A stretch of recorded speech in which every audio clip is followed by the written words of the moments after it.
Hello students, हम पढ़ रहे हैं चैप्टर 3 ज्योग्राफी का, जिसका नाम है ड्रेनेज। और ड्रेनेज के अंदर हम पढ़ेंगे इंट्रोडक्शन पार्ट। इंट्रोडक्शन में हमें सबसे पहले पढ़ना है ड्रेनेज की मीनिंग क्या होती है। तो वाटर का मूवमेंट, कहाँ से स्टार्ट हुआ वाटर ने मूव करना और कहाँ पे जाके वो एंड हो रहा है। तो वाटर का मूवमेंट स्पेशली किसका होना चाहिए, किसी रिवर का होना चाहिए या किसी स्ट्रीम का होना चाहिए या किसी अदर चैनल का होना चाहिए, जिसका ओरिजिन कहीं हो और जिसका माउथ कहीं पर हो और वो जाके सी या ओशियन में या किसी लेक में मिल जाए। इस सिस्टम को कहते हैं ड्रेनेज। बात समझ में आ गई? तो इसकी मीनिंग यहाँ लिखी हुई है, the movement of water through rivers, streams and other channels ultimately reaching a sea, ocean और लेक। दो तरीके के ड्रेनेज होते हैं, दो टाइप होते हैं ड्रेनेज के, एक नेचुरल और एक आर्टिफिशियल। नेचुरल में क्या क्या है, जो गॉड गिफ्टेड है, reverse, streams, ground water etcetera. Artificial में क्या क्या हो सकता है, हम लोग कैनाल बनाते हैं, पाइप हमारे घर में होता है। अब हम देखेंगे पैटर्न ड्रेनेज की, ठीक है। तो there are 4 types of drainage pattern. First one is dendritic, second one is radial, the third one is trellis and the last one is centripetal, which is also known as inland drainage pattern. If we study in CBSE board or in ICSE or in any other state board, we have to know this pattern of drainage. तो dendritic क्या होता है? Dendritic जो river pattern होता है वो ऐसा होता है जैसे लगेगी ट्री लाइक ब्रांच है, जैसे पेड़ों की शाखाएं हैं। जैसे ये गंगा रिवर सिस्टम है, इसमें बहुत सारी ट्राइब्यूटरी और डैश ट्राइब्यूटरी हैं। तो ये किस तरीके से दिख रही है हमें, ये हमें ट्री लाइक स्ट्रक्चर के जैसा दिख रहा है। इसमें यमुना आके ज्वाइन कर रही है, यमुना को चंबल ज्वाइन कर रही है, चंबल में शिप्रा जा रही है और इधर से रामगंगा आ रही है, गोमती आ रही है और इधर साइड से सोन रिवर जा रही है। तो ये जो पैटर्न बना रही है, ट्री लाइक स्ट्रक्चर बना रही है, इसको डेंड्रिटिक ड्रेनेज पैटर्न कहते हैं। दूसरा पॉइंट है रेडियल। रेडियल का मतलब क्या होता है, किसी एक सेंट्रल पॉइंट से जो रिवर्स है वो बाहर निकल जाए। जैसे हमारे देश में सबसे अच्छा एग्जांपल है अमरकंटक प्लेट्यू, जो मध्य प्रदेश में पड़ता है। यहाँ से बेसिकली 2 रिवर्स निकल रही है, एक नर्मदा जो अरेबियन सी में जाके ज्वाइन करेगी और सोन रिवर जो जाके गंगा को ज्वाइन कर देगी। एक नॉर्थवर्ड जा रही है और एक साउथवर्ड जा रही है। तो सेंट्रल पॉइंट क्या हुआ, अमरकंटक प्लेट्यू, ठीक है। तीसरा पैटर्न है ट्रेलिस। ट्रेलिस में क्या होता है, जब एक कोई सेंट्रल रिवर हो, उसमें जो उसकी ट्राइब्यूटरी या डिस ट्राइब्यूटरी हो वो उसको 90 डिग्री एंगल पे ज्वाइन कर रही हो या कट आउट कर रही हो।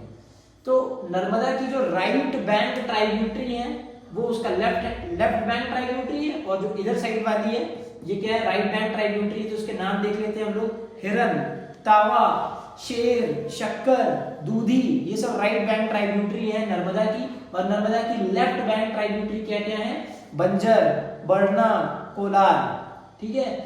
अब हम पहुंचेंगे चौथे ड्रेनेज पैटर्न पे, जिसका नाम है सेंट्रीपेटल या इनलैंड। जैसे रेडियल में हमने देखा था सेंट्रल पॉइंट से नदियां बाहर जा रही थी, अब ऐसा होगा कि किसी सेंट्रल पॉइंट पे बाहर से नदियां अंदर आ रही है, ठीक है, उसी को कहते हैं इनलैंड। और हमारे देश में एक और बहुत अच्छा एग्जांपल है जो कि मणिपुर में पड़ता है। मणिपुर में एक लेक पड़ती है जिसका नाम है Loktak lake. Loktak lake north east की सबसे बड़ी फ्रेश वाटर लेक है और इसको फ्लोटिंग वाटर लेक भी कहते हैं, क्योंकि वहां पर फुंडीज पाई जाती है। फुंडीज, PHUMDIS। फुंडीज क्या है, फ्लोटिंग मासेस ऑफ वेजिटेशन, मतलब उस लेक पे बहुत सारा इस तरीके का वेजिटेशन अवेलेबल है जिसे फिश कंज्यूम करेगी, और फिश कंज्यूम करेगी तो खूब सारी फिशेज होंगी, तो लोग फिशिंग करेंगे तो लोगों की इकोनॉमिक एक्टिविटी काफी अच्छी हो जाएगी। इसलिए भी हम लोग इसको फ्लोटिंग वाटर लेक कहते हैं, जो कि मणिपुर में है। तो हमने ड्रेनेज पैटर्न देख लिया। अब हम पढ़ेंगे ड्रेनेज बेसिन, जो कि हमारा चौथा पॉइंट है। और इसका ये मतलब होता है कि एक रिवर पॉइंट ऑफ ओरिजिन से लेके पॉइंट ऑफ एंड तक या अपने माउथ तक जिस एरिया में जिस एरिया में उसने पानी पहुंचाया है किसी भी माध्यम से, डायरेक्टली और इनडायरेक्टली, तो उस पूरे एरिया को हम लोग कहते हैं रिवर बेसिन। हमारे देश में सबसे अच्छा रिवर बेसिन का एग्जांपल है गंगा रिवर बेसिन, जो कि भारत में सबसे बड़ा है, ठीक है। और पूरी दुनिया का सबसे बड़ा रिवर बेसिन क्या है, अमेज़न रिवर बेसिन। ये 9 कंट्रीज को कवर करती है साउथ अमेरिका में, और निकलती कहां से अमेज़न रिवर, पेरू से। पेरू क्या है, कंट्री है साउथ अमेरिका में, और वहां पर एक माउंटेन पड़ता है, वहां पर नहीं पड़ता बल्कि पूरे साउथ अमेरिका के वेस्टर्न कोस्ट में पड़ता है, और उस माउंटेन का नाम है एंडीज। तो एंडीज पेरू से निकल रही है, आगे 7 कंट्रियों में जाएगी और लास्ट में ब्राजील तक जाएगी बेलम में, और बेलम से फिर अटलांटिक ओशियन में वो अटलांटिक ओशियन से अमेज़न रिवर ड्रेन हो जाएगी। ठीक है, अब लास्ट पॉइंट हम देखेंगे क्या मतलब होता है वाटर डिवाइड का। जब कोई 2 रिवर साथ में हो या पास पास में हो और वो अब दूर दूर बहने लगी, क्यों बहने लगी? क्योंकि बीच में कोई हाईलैंड स्ट्रक्चर आ गया। तो जब 2 रिवर किसी हाईलैंड स्ट्रक्चर की वजह से डिवाइड हो जाए तो इस चीज को कहते हैं वाटर डिवाइड। ये डिवाइड हो गया ना वाटर, पहले एक वाटर जा रहा था या आसपास वाटर जा रहा था, वो ऐसे अलग हो गया किसी हाईलैंड स्ट्रक्चर की वजह से। तो हमारे देश में जो गंगा और इंडस जो प्रमुख नदियां हैं भारत की, वैसे तो ब्रह्मपुत्र भी है, लेकिन अभी हम बात कर रहे हैं इंडस और गंगा के वाटर डिवाइड की।